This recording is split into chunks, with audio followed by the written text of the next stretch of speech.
The Delhi-based headquarters of the Tablighi Jamaat in Nizamuddin could emerge as India's biggest COVID-19 hotspot. Despite numerous warnings and directions from the government to maintain social distancing, a large congregation was held earlier on 15th March, which has now led to at least 10 deaths, which includes a foreign national. Another 250 people who were staying in their Nizamuddin office and have shown COVID-19 symptoms have been taken to various hospitals in Delhi. The whole area has been sanitized by authorities. ये जो जगह है, ये international centre है तबलीग जमात का। यहाँ पर हजारों की तादाद में लोग रोज़ाना आते जाते हैं और हजारों किलोमीटर से आते हैं। उनका कोई अपना घर नहीं होता।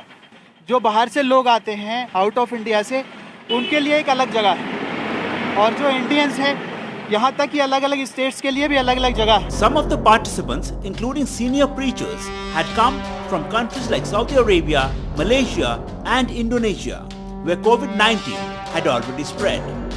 The bigger concern is that those who attended the meet could have inadvertently spread the virus across the country. In Tamil Nadu, 10 of the 17 people who tested positive for the virus on 30th March had attended the religious event. 980 people in the state are being traced. Of the 25 cases reported in Delhi on 30 March, 18 were those who attended the congregation. Similarly, a preacher who died in Srinagar after attending the meet had also visited Deoband. A massive contact tracing exercise is underway here too. Preachers who attended this meet used public transport like trains and buses in many parts of the country and shared space in mosques with hundreds of others.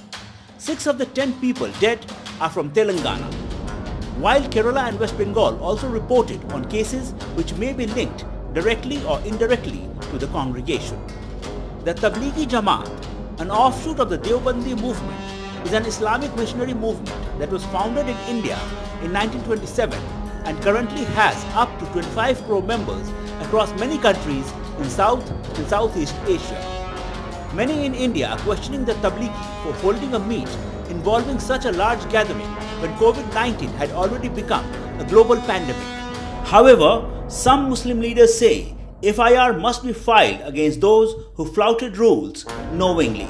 Modi ji के हिंदुस्तान को lockdown करने का फैसला हिंदुस्तान की भलाई के लिए है, लेकिन कुछ कट्टरपंथी मुसलमान मोदी जी से दुश्मनी रखने की वजह से इस लॉकडाउन को विफल करने की कोशिश कर रहे हैं और लॉकडाउन के नियमों का पालन नहीं कर रहे हैं। अगर खुदा न खास्ता ये महामारी मुस्लिम एरियो में फैलती है और उनमें किसी की मौतें होती हैं, तो उन मौतों के जिम्मेदार वो सब खुद होंगे और उनके परिवार के खिलाफ सरकार को चाहिए कि मुकदमे भी दर्ज कराएं। Jamaat supporters counter by saying the main function was held a day before they came to know of the government order. ऐसा है, जो लोग ऑलरेडी यहाँ पर हैं, जो यहाँ पर हैं, रह रहे हैं, एविक्यूएशन का तो एज सच हम अपनी तरफ से नहीं कर सकते ना। आज की डेट में जो 1500 लोग जा चुके हैं, उनके ऊपर भी सवाल ये उठाया जा रहा है, वो कहाँ हैं, कहाँ गए, उनको टेरेस करो। It's not just in India. In Pakistan, at least 27 members of the Tablighi Jamaat out of 35 screened at the Tablighi Markaz in Raiwind tested positive for the coronavirus on 29th March. The group held a large meeting in Pakistan, ignoring suggestions from the Pakistani government to postpone it. This complete oversight on the part of the Jamaat has now put state administrations across the country under even more pressure as they scramble to find out the exact spread of the virus due to this congregation. जो मुल्क का जो कानून है उसके बारे में aware हैं हम लोग, लेकिन अपने एंड पे जो मैं कर सकता हूँ वो उतना ही तो करूँगा। A Times Online report.